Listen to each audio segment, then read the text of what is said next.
What a view. What a view from the top of Wakefield Cathedral. Peregrine falcons there, female sat on, I think, 4 eggs, laid on March the 23rd, 24th at midnight, when they're typically laid by this pair. They've been breeding on the cathedral since 2015, and they've reared 17 young to date. We are fingers crossed that the first of those eggs, might hatch at some stage this week. I think Wednesday is D-Day, according to Francis, Colin and Karen, who are the people who are running this Wakefield Peregrines project. Absolutely sensational. What a way to start your week. I know, Live look at that. peregrines on a cathedral. Honestly. Fastest animal on the planet. What a treat. What a treat that is. Superb. Mind you, what about a weather forecast from the south of England? Well, I can tell you that it's overcast. It's quite a bit cooler. And bit drizzly. It's trying hard to drizzle. And on that account, just in case it does, we've got brollies at the ready. But self-isolation's going on then. You're struggling a bit, Beast. Don't you want to get out, don't you? Well, starting to get a little bit itchy feet now. I think the hardest bit is not knowing when it's going to end. But we're doing this. We're keeping busy, aren't we? So we're lucky that we've got all this going on. Still haven't had a haircut. No, we've got to prioritise that, haven't we? Yeah, it was meant to happen over the course of the weekend, but it was sunny over the weekend. I was taking photos as much as possible. A friend of mine suggested that we should actually do a quiz with your haircut, and I should kind of cut your hair in the style of different birds, and then the quiz is guess which bird Chris is. I like that idea. Not every idea on the South Isolated Bird Club is a good idea, and that certainly wasn't one of them. I think it's an excellent one. We get on to our quiz. Now, look, we've done Skull of the Day. We had Phil Barnett's sort of geometric abstracts of animals. We're now going to do some of my photographs, which have been reduced to the abstract as well. So just as an example, here is one. So they're all birds, by the way, and they're not necessarily UK species. So do you think you know what that is? You should do. This is an easy one. This is part of a king penguin. King penguins, residents of South Georgia and Antarctica, etc. But that's not the quiz. That was just the example. Here is the quiz today. Okay, it is, whose wing is this? Whose wing is this? If you think you know, post your answers on Facebook, Twitter, or YouTube, and let us know what you think that is. Whose wing is that? That's quiz of the day. We're going to have different parts of different birds all week. We're going to have legs, we're going to have beaks, and then finally I've got a sneaky one for Friday. A really sneaky. I've got to say, very, very sneaky one on top. Coming up a bit later, we've got Lindsey Chapman's going to be joining us so that we can answer some of your questions and show some of the things that you've been up to whilst self-isolating. But Megs, first of all, another live cam. Another live cam. We're going to be bringing you live cam of the day every day this week as well. And do you know what? I have to say, I think this one's my favourite so far. Really? I have a really big love for these birds. This is the live cam of a white stork nest in Hungary near Sagvar. Take a look at this. She's currently sat on that nest. She's insulating, I think, 5 eggs at the moment. They're pretty remarkable birds, and in fact they haven't been breeding in the UK for hundreds of years, which is why we're bringing you this live cam from Hungary. However, Project Stork is now running in the UK. It has been for a couple of years now. They've got over 100 captive birds that were released into the UK, particularly West Sussex area, and they are now currently building nests. There's 3 pairs, 3 different nests which have been successfully constructed, 2 of which have eggs in, resulting in 9 eggs altogether. See, last year they did build a nest and they did lay some eggs, and we were all fingers crossed that this momentous event was going to happen, but unfortunately it failed. But I say unfortunate, they were young birds. This is part and parcel of the process. With these long-lived birds like this, for the first couple of years, they sometimes don't succeed simply through inexperience. They do something wrong and the eggs don't hatch. But this year, of course, they're a little bit older, a little bit wiser. This year we're expecting that it might be a lot more successful, and hopefully those eggs will hatch around mid-May. So we'll keep you updated with that from Project Stork, which you can follow on Twitter. But do you know why I love Stork so much? Because they're big and easy to see and identify. Do you remember Dumbo? Do you remember Dumbo? No, the film Dumbo? It was amazing. I remember the film, yeah. I used to be obsessed with Dumbo. I used to watch it on repeat. And of course, the opening sequence is of these storks flying in with, of course, babies and blankets in their bill. I don't remember that. And this is something that's so deep-rooted in so many different cultures, whether you're out buying baby clothes or toys, it has storks everywhere. And it's something that we've come a bit accustomed to, and we don't really question it so much anymore. But I was really interested in how this folklore began. And we think it originated to approximately 600 years ago in parts of Northern Europe, particularly Germany and Norway. And it has since far spread through Asia, Africa. This whole stork idea of the storks bringing babies is something that is quite common. And it's really difficult to pinpoint exactly where that came from. Now, there's different ideas going around. However, one of my favourites is that back 600 years ago, it was very common to get married in the summer solace, because that was thought to be really a fertile time of year. So if you were then to get married, then of course you would be able to reproduce and start getting pregnant, having babies. So at that time in summer solace was the time when the storks would be leaving on their migration. Exactly 9 months later, the storks would return. And of course, 9 months later is when people will be having their babies. That's why people kind of associate storks with bringing in babies and fertility. However, if you go back to medieval literature, it was in fact the pelican which was associated with birthing and so on and so forth. So actually, we should be looking at pelicans and not storks. But somehow we've switched the two over the hundreds of years, but still really interesting stuff. Bit of culture. Bit of folklore. I love a bit of folklore. Yeah, I think when I was young, and I used to ask where babies came from, my mum would want to come up with some excuse because she didn't have to explain, reproductive, things mechanics. To me, the mechanics of reproduction. So she'd say a stork would bring them. It was just like, Mum, don't be ridiculous. I've got the Ladybird Book of Birds. How's a stork going to carry a baby? Well, never going to work, was it? You never know. They're quite strong. They're quite big animals. Super camera, though. Super camera. Beautiful. We'll keep an eye on that. We'll keep an eye on that one. We could be going backwards and forwards to that one, particularly in the young hatch, and they're particularly active. Or another thing to look out for throughout the course of the day is that when the other stork comes in, they may engage in what we call the bill clattering ritual greeting. They stand up on the nest and they clatter their bills. Quite spectacular. We're keeping an eye on that camera in Sagvar, Hungary. Absolutely. We'll post the details of where to find it online. I'll tell you what, without further ado, let's go over to Manchester now to Lindsey Chapman. Lindsey, how are you? How was your weekend? Very good morning to you. Yes, nice weekend, thank you. The weather has changed here, and thanks to your weather chat, I now have a full picture of what is going on across the UK because everyone is telling me what's happening in their area. So it's much better than the BBC weather report. Thanks for that. Also, shout out to Nick this morning, who's got a new one in his garden or over his house, oyster catcher this morning. Not a bad one for a Monday. It's a bit of a different quiz today. Welcome along if you are playing for the first time. There are two answers that keep popping up. But which one is it, we ask ourselves? Two answers. Many things to show you this morning. Lots of people are talking about their own town peregrines. So a bit of a chat going on there. Lots of people interested in that. And it is Ray Pennell's birthday as well. So Ray, hello. They want to show you a clip from Steve Trullock. I think you might have both seen this. This is just wonderful. It's the Moray Firth. The bottlenose dolphins from the Moray Firth have entered Hopeman Harbour over the weekend. So whatever you've been doing this weekend, whether you've been able to go on a solitary walk or whatever, this is just fantastic. I love marine wildlife. So I'm just going to let this clip play. Have a look. Wow. Look, they're going in the harbour. What the hell? They're going in the harbour. Stop.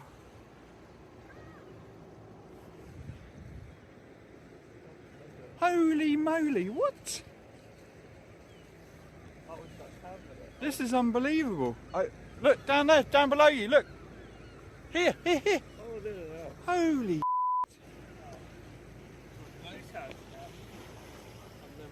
they went in the harbour.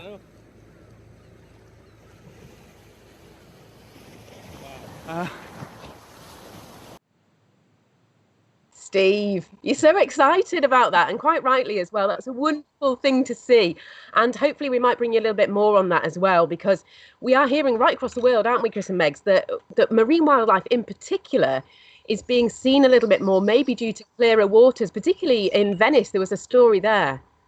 Yeah, we saw that, didn't we? The dolphins coming into close to those Venice canals, which is something that hasn't been seen in, ever, as far as I know. I think it's also, there's a reduction in leisure boat use as well. So in Venice, obviously, none of the gondolas were out, nor any of the other boats that were used for local taxis or taking tourists around. And that'll be the same on the rivers and estuaries all around the UK, because as people are locked up, they're not going out on their weekend cruises. And so one can only imagine that some of the beaches might be a bit quieter. We might be seeing better breeding seasons for our seals or some of those birds which nest on beaches, like oyster catchers that you've mentioned, the terns perhaps. So I think lack of disturbance in the countryside where people are going out to exercise still, but only locally, is definitely going to be reduced, and there should be some positive benefits for wildlife. Only time will tell. We'll wait and see. A couple of other things that I just want to show you from the weekend. It's not a stork, Megs, but it is a spoonbill. This one is from Roy Churchill on Facebook, the Self-Isolating Bird Club, and he just had time to snap it. Must have been a bit of a shock. It's his local patch down in North Devon, so great photo there. And Mike Stewart, this is a bit of a wildlife from my window, certainly from my local car park. He managed to take this fantastic shot, and it's a sparrowhawk and a starling, and he actually took sort of 4 shots of this. I think the starling did get away in the end, but what a great picture, and just showing the power there between that bird of prey and the starling on its back. It's just wonderful. And on Wednesday I'm going to do more wildlife from my window, because we know that many of you can't get out into the countryside, so please do send me your stuff. I'm Lindsey_Chapman on Twitter. Final thing I want to ask you both though is in reflection of birds of prey. So Siobhan Moody thinks that she might have seen either a kite or a buzzard, so a red kite or a buzzard, interesting, this morning, over South London. She wasn't sure which one. You need to look at the tail there, look for that deep fork. But Mindy wants to know, how will scavengers be getting on at this time when maybe there isn't as much roadkill about, things like red kite that, you know, take advantage of that? Any ideas? Yeah, well, there's definitely going to be an impact. With less traffic, there will be less roadkill, very obviously. And in the UK, quite a few of our scavengers are dependent upon that. Not just birds, of course, things like carrion crows and magpies, which you'll frequently see alongside the roads. Plus, of course, the kites and the buzzards that you mentioned, but also mammalian scavengers, things like red foxes as well, will be taking quite a lot of that material. So it will be down. I mean, I imagine it will impact, if it does at all, in their breeding capability. So they may just lay less eggs, and if they can't put on as much body weight, or if they get through that process, they may just rear slightly less young if they're highly dependent on that source. But what we see with most species is that they don't focus on one resource, as it were. They're sort of ecologically smart enough to spread their foraging. So even the birds that are in our garden, we know that they only spend 50% of their time at most on our feeders. So even throughout the course of the winter, 50% of their time they're finding natural food. So they don't tend to focus on just one thing. There won't be any kites or buzzards out there that are just feeding on roadkill every day. So I guess the volume of it might have an impact on their breeding success this year, but I can't see any of them going hungry. There should be still plenty of food out in that countryside for those animals. And if there isn't, it's that regulates the population. It's a natural system. Obviously, the volume of prey determines the number of predators in any environment. It's going to be an interesting time, isn't it? You know, when we're able to reflect on this particular period and see how the natural world has done. It's interesting stuff. I'm going to keep an eye on the streams, and I'll see you later. Thanks, Lindsay. It will be interesting. I mean, obviously, we imagine that the many species will be doing better this year with less disturbance, whether it's boat-borne or terrestrial, people walking, particularly walking dogs, say, with their dogs off the lead, which we know disturb ground nesting birds. The thing is the recorders aren't out there doing their work either. So we're going to lose a lot of data because people aren't able to access the sites that they would typically travel to visit to do their butterfly, their bird, their mammal, plant surveys, etc. So I think many of the observations that we'll end up making could be subjective, which is a bit disappointing because we like good hard science. We do. We like good hard science. Mm-hmm. Now, we were talking last week to Stephen Moss or the week before actually, Stephen Moss about nature writing. And this morning I'm really keen to draw your attention to a book that's just about to be published. It's a Diary of a Young Naturalist by Dara McAnulty. Dara lives in Northern Ireland. He's diagnosed with Asperger's. We have a commonality there, and we've been comrades on social media for a number of years. We've had the pleasure of meeting one another. He's an extraordinary young man. A great naturalist, very passionate naturalist, as are his family. And he's written this remarkable book. Now, when you see diary, don't think page 1, went out, saw a slow worm. March the 42nd, went out, saw a blackbird. It is a diary. It charts the course of a period of time, but it deals far more with his life, the way that he is struggling with some aspects of life and yet exalting in others, particularly the natural world. He's a remarkable young chap, and he's here this morning to tell us a bit about why he's written this book and also to read a fantastic excerpt from it. So here is Dara. Good morning, everybody. Hi, Chris and Megan. I hope everybody is doing really, really well in these confusing times. And I'm going to talk a bit today and read a bit from my book, Diary of a Young Naturalist.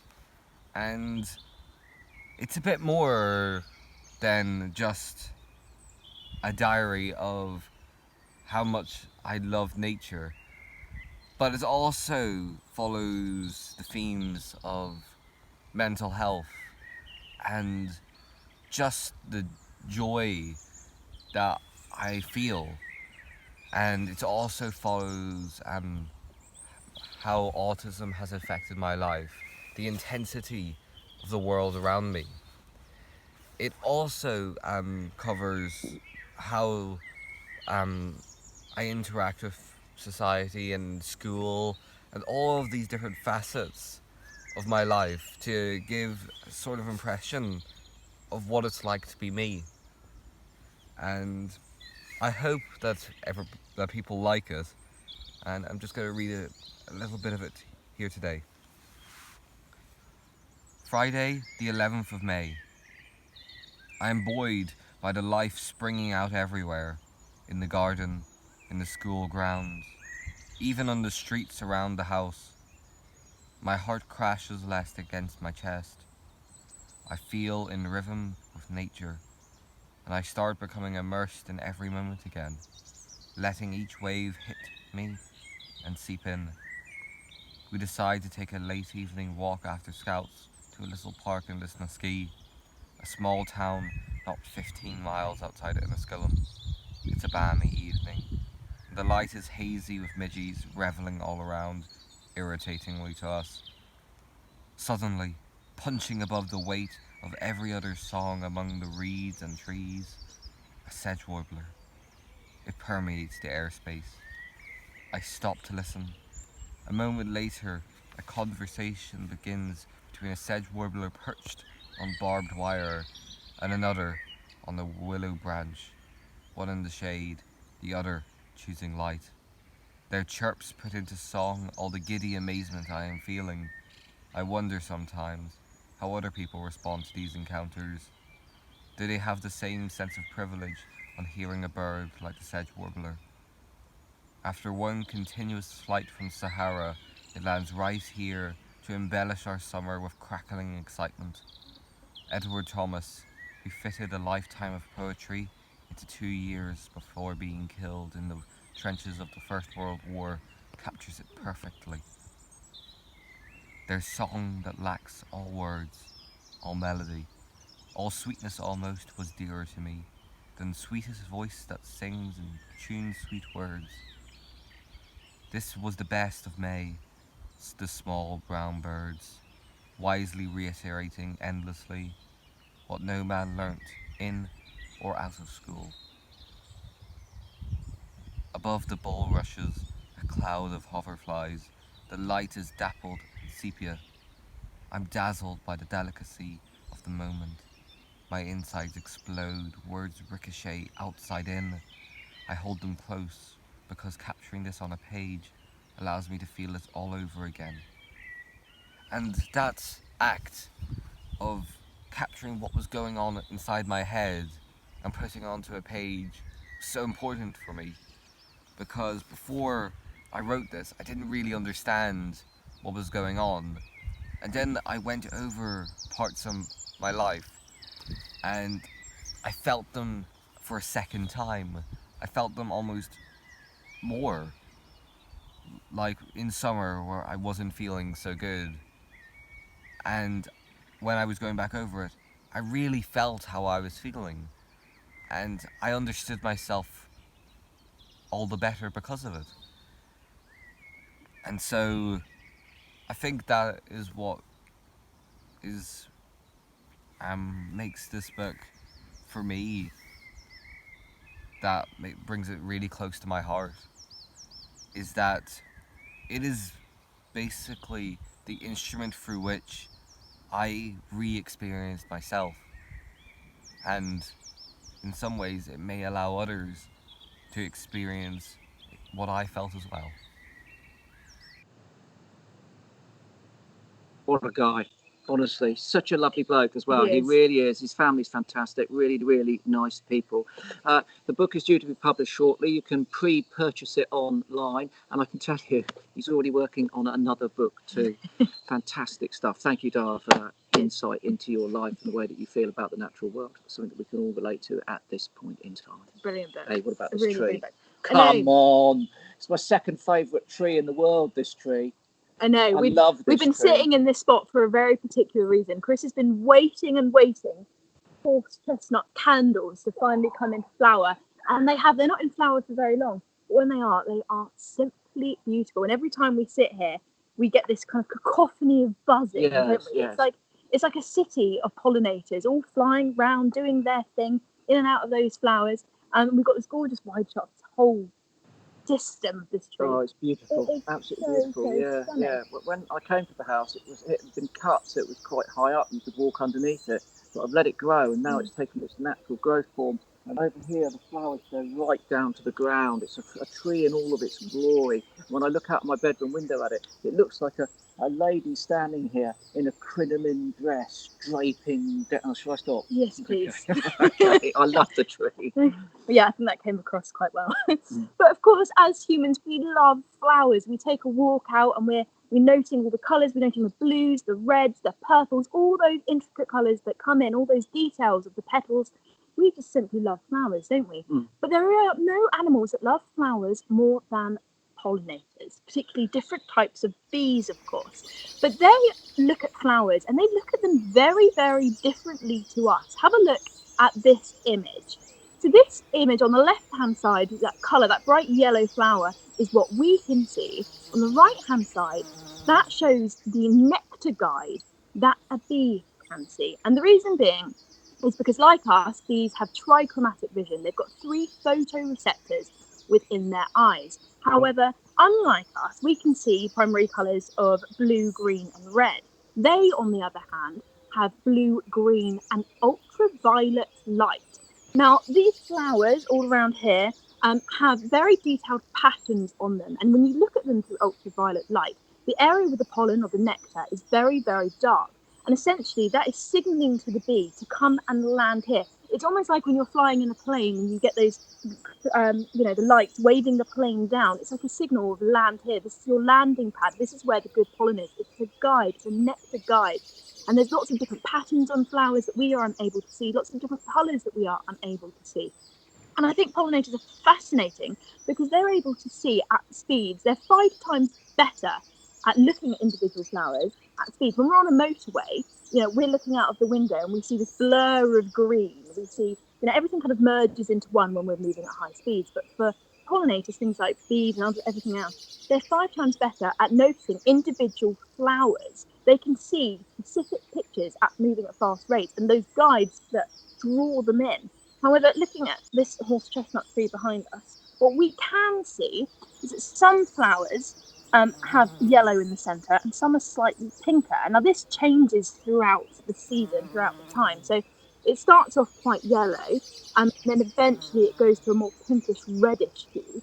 And what we think is that the pollinators spend more time on average on these yellow flowers because that's an indication that it hasn't yet been pollinated and it has more nectar available there. So it's a sign for pollinators to come and land there, which is pretty cool. Fantastic stuff, fantastic stuff. And there's plenty of different pollinators coming on to this tree. We've got a couple of feral honeybee hives in some of the buildings here. And most of the buzz that's going on this morning are those honeybees, which are pretty smart. But we've also seen these bumblebees.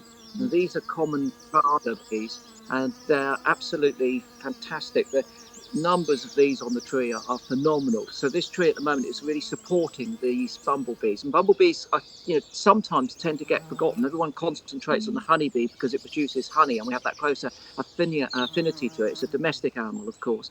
But our bumblebees are probably more important pollinators, certainly in spring when it's cooler. They have a bigger body. They can become active earlier in the morning and later in the evening, and they do more pollinating typically than honeybees do. So they're really, really important pollinators. These common carder bees are spread all across the UK.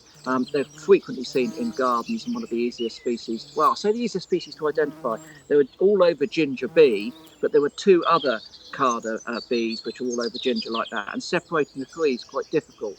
There is another species that occurs down here in the south, but I'm pretty certain these are common carder bees. We also seen bee flies on here as Bee well. flies, yeah, absolutely. Lots of bee flies coming around. Dark edged bee flies, predominantly we're seeing in our garden, aren't we? The most common of the bee flies in the UK. And they're pretty spectacular animals. There's buzz of activity. It's so exciting. You know, you might say that bees find this tree beautiful. I did it. I went there. Work on that. You can work on that one, Beast. Yeah, work on the puns. Keep that going. Yeah, it wasn't the most I original. stay up late into the night working. It wasn't the most original, but it was what came to mind straight away. So I can only apologise.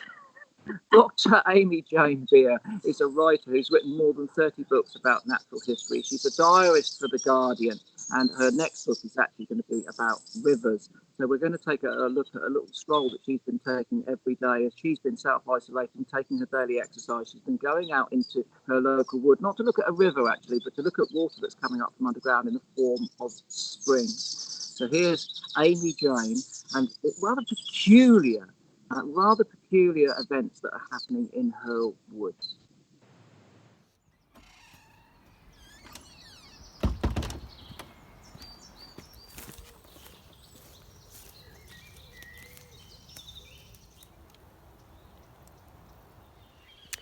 The woods around my house are bursting with life right now, and it's a really good time to explore some of the areas which in winter are far too wet to be accessible, and in summer, well, you'd need a machete to hack your way through the vegetation.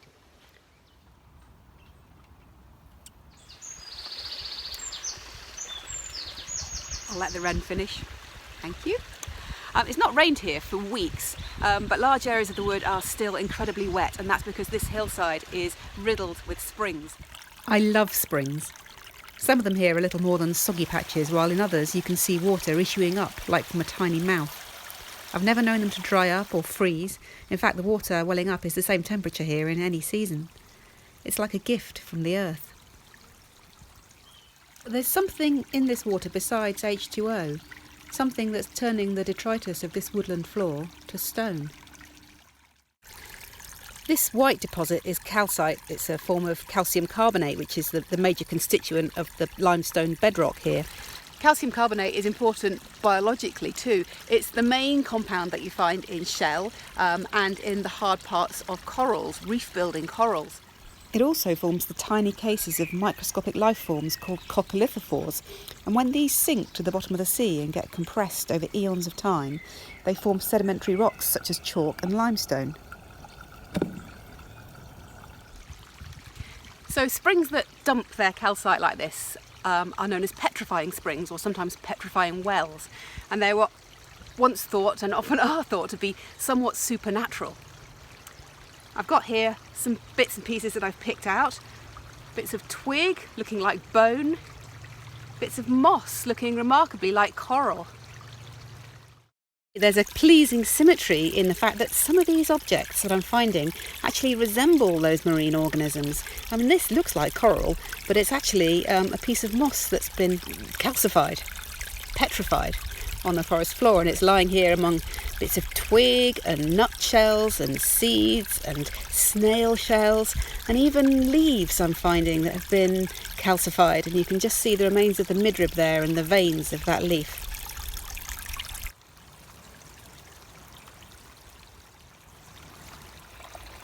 I don't really find much alive in this spring because it's literally come up out of the ground just a few metres up the hill. But what you do find are these guys, little caddisfly larvae that have picked up fragments of calcified material to build themselves little protective houses.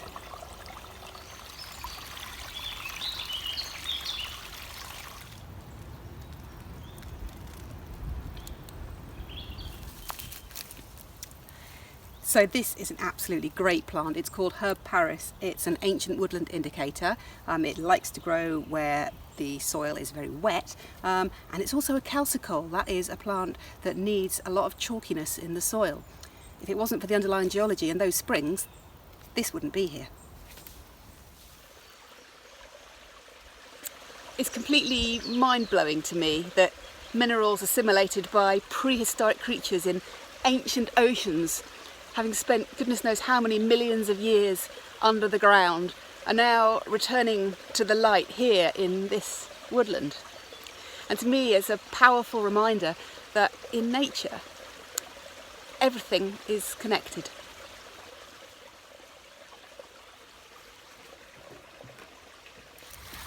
Just as a little aside, this very high-tech piece of equipment made out of a margarine tub is my underwater viewer. So a little bit of plastic film heat sealed onto a margarine tub, and you just lower this beneath the surface of the water, and it takes away all those reflections that make it difficult to see when you're looking in. Top tip.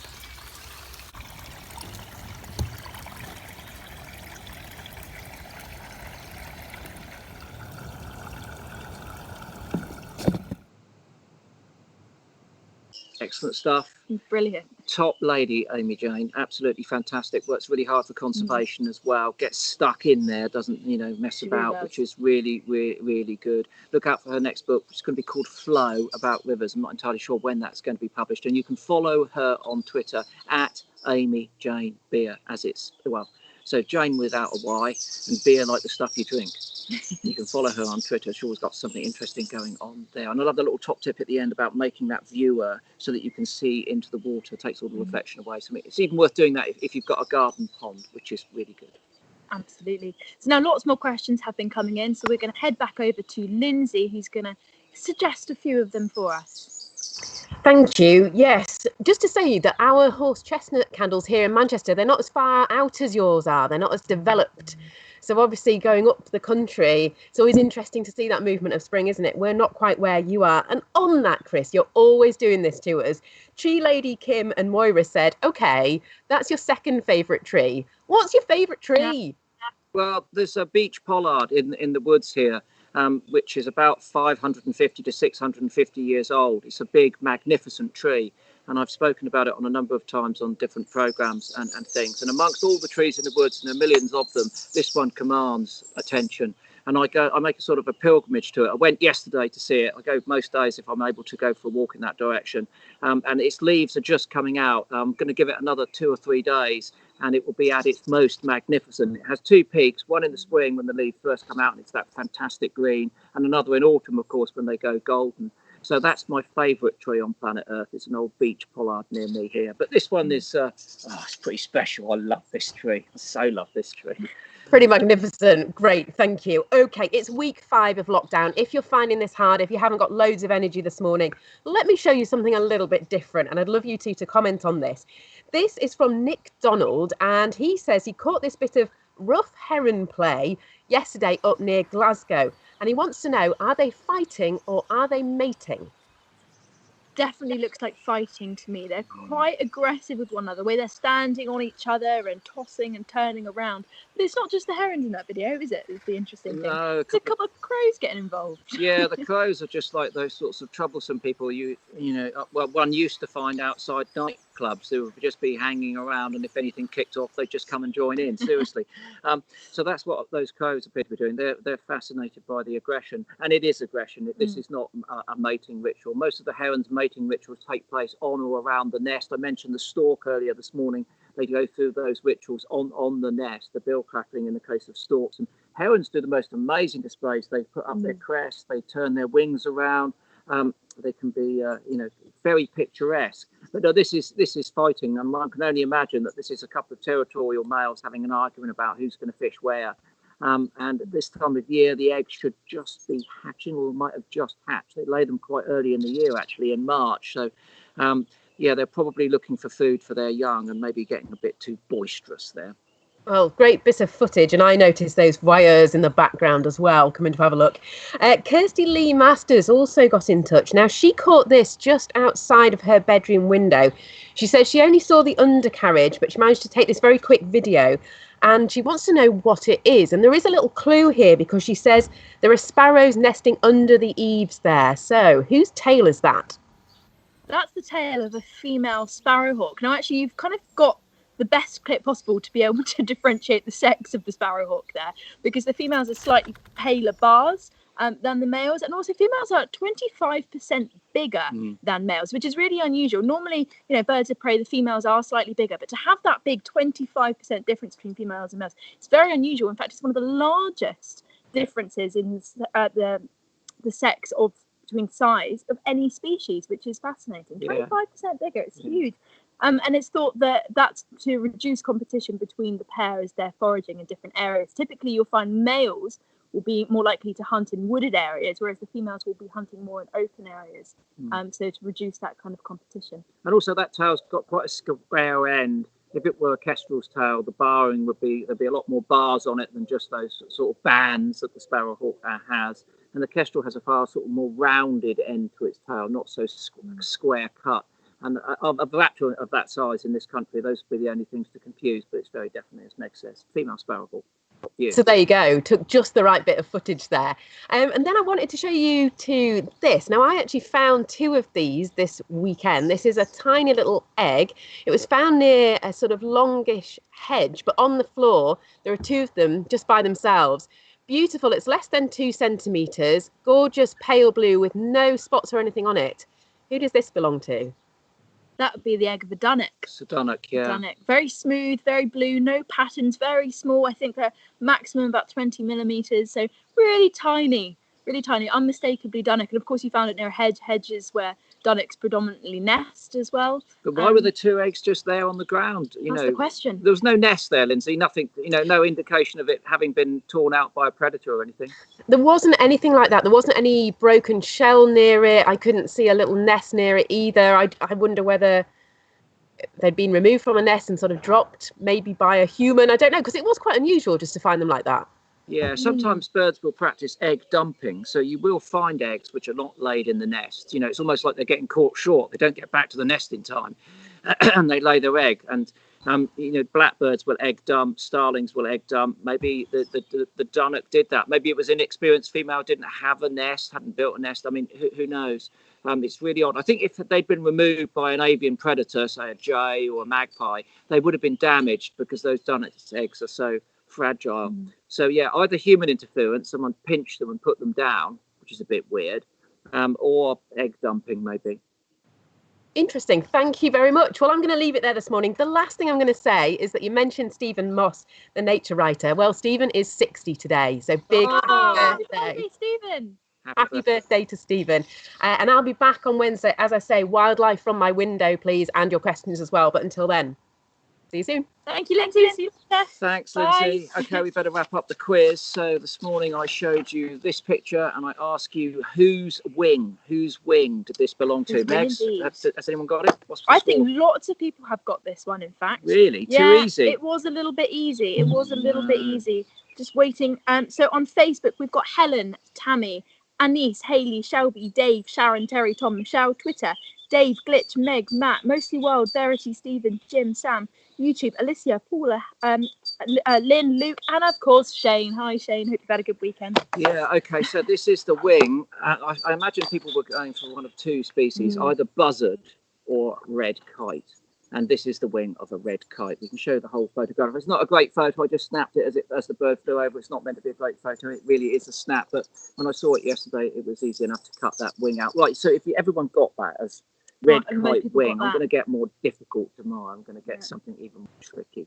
And red kites are really distinctive when they're in the air. I mean, I always go to look at the tail. That's the biggest giveaway for me that it's a red kite, because they've got this gorgeous forked tail. So if you're looking up and you see a big bird of prey and it's got that forked tail, chances are it's a red It's got kite. that white panel, which is diagnostic there, and of course you can see on the leading edge of the wing there is a bit of redness as well. Yeah, it's too easy. Absolutely It's a right. bit No, easy. yeah, I know. Okay, We need to ramp it up a little bit. I'm going to ramp it up. I'm going to give you the toenail Ooh. of some sort of warbler tomorrow. Yeah, that'll test you. Also coming up tomorrow, we've got Michaela Strachan. Yes, we do. Later in the week, Okay. Matt Moran and his fox cubs. We saw a taste of those a little while ago. Project Diaries with Lee Gardner's coming on. One and only Hugh White. They'll be doing hedgehogs, of course. Very excited for that. And then wrapping up the end of the week, we're hoping that Martin Hughes Games is going to be showing us a bat in his shed. Hope it's not a cricket bat. No, you never know with Martin Hughes Games.